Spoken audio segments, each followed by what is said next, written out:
Hello everyone, you're welcome to my YouTube channel. My name is Fulu and this is Get Candid with Fulu, where we talk about everyday life issues. I bring my personal opinion and that of any other invited guests on the show. On today's episode, I will be talking about respect and how much more that means to me now. So just a quick definition of respect. It's being polite, it's honoring someone, it's the care that is shown towards someone or something. That's what respect is. Now, respect has no age, social class, or status. It does not know anything like that. Now, everyone, young, old, upper class, lower class, middle class, obviously deserves to be respected. And you might say, duh, why does she feel the need to talk about that? Well, I'll tell you why.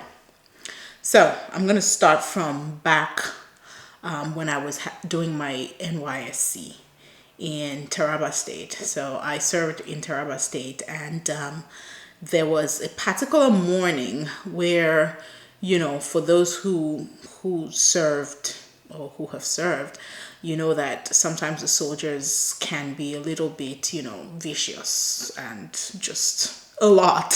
So we were sleeping and they came and they were waking us up to go for the morning parade. And this man had a bucket of water and we were sleeping in classrooms, right? We had mattresses on the floor in classrooms. That's where we were.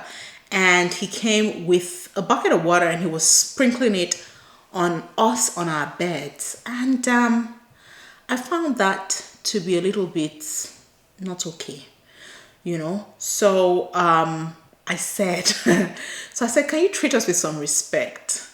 And I obviously should not have said that because he took it very personally. Because he's like, who are you? Who's that person that said, come here? And he brought me out and he's like, I should kneel down. Who am I to say that I should treat them with respect? That kind of thing. And I knelt down. I'm like, well, I didn't mean the way you're taking it, because he heard it like I'm saying that they should treat us with respect because we're better than them, because we're graduates, because they, that's how he heard it. But I meant treat us like human beings. Don't sprinkle water on our bed, because it's bad enough that the bed is on the floor. You put water in it. If it doesn't get dry, and then we have to sleep on it later in the night. Obviously it would get dry, but just the idea of just sprinkling water on people, I just think it was not okay. And I was in the guard room. He sent me into the guard room. I was in the guard room for hours.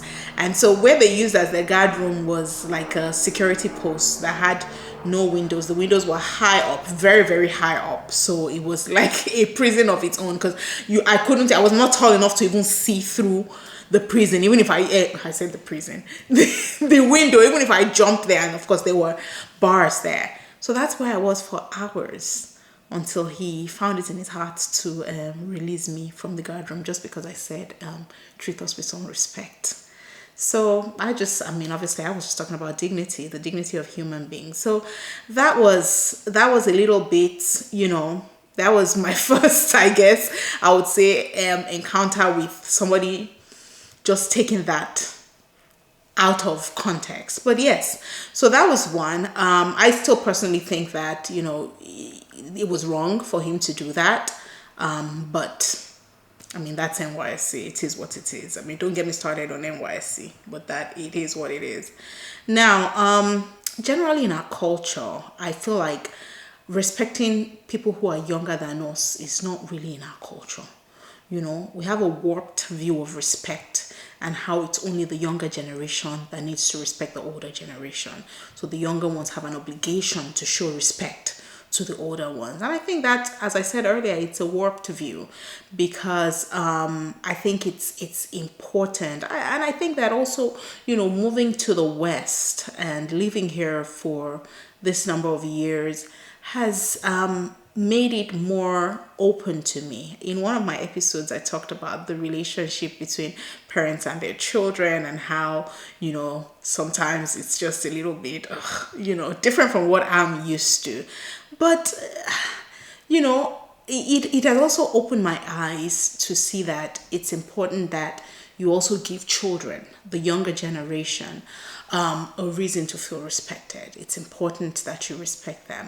Now, I remember this dear little girl that I had an encounter with, and I spoke to her, and I guess she did something, and I scolded her, and she said, "Well, you hurt my feelings." She was crying, and she said, I think I called her a brat.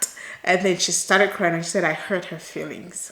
I was still pretty. I don't think I'd been here for a year then. And I found it very, very funny.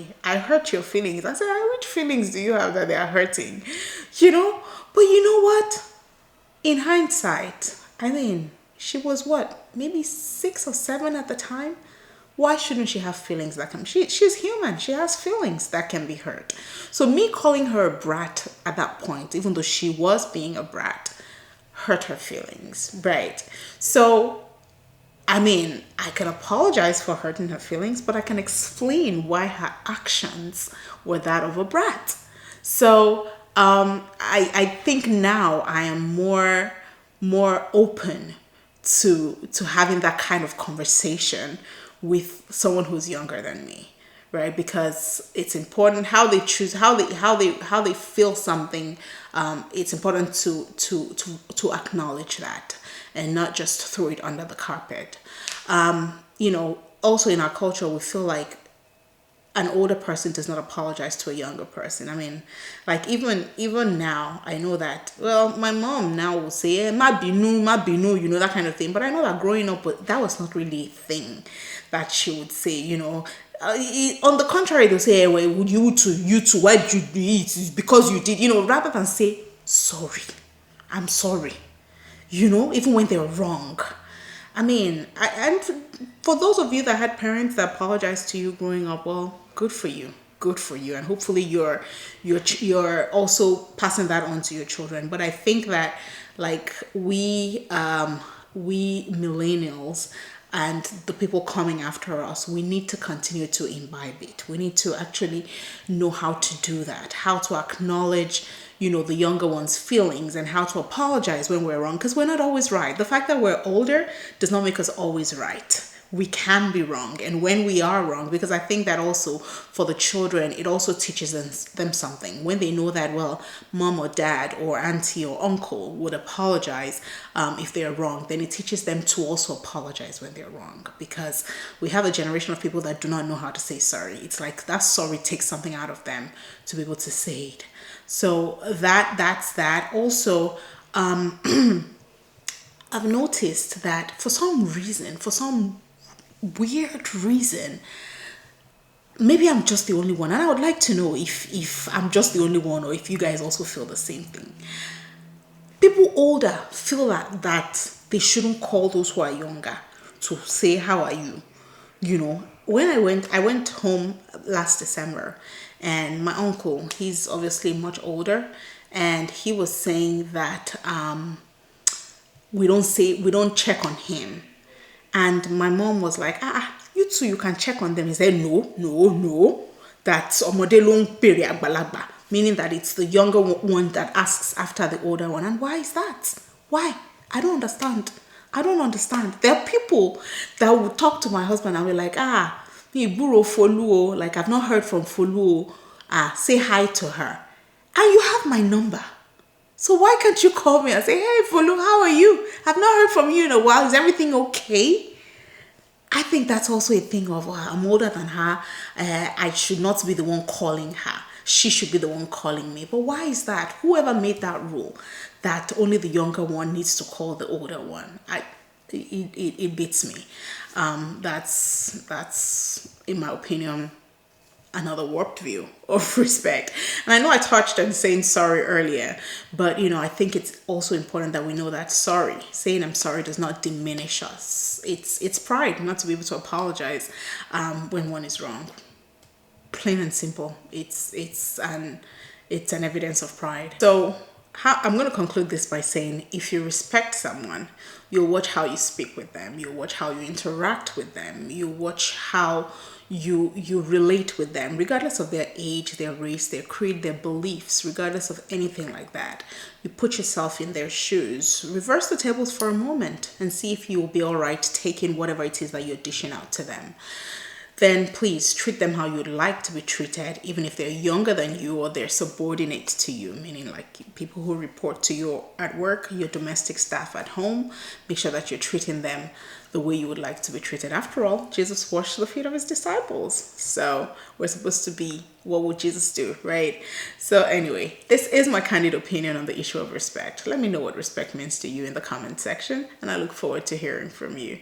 That's it from me on today's episode of Get Candid with Folu. Until next time, please like, subscribe, and share my YouTube channel. Thanks, and see you later. Bye.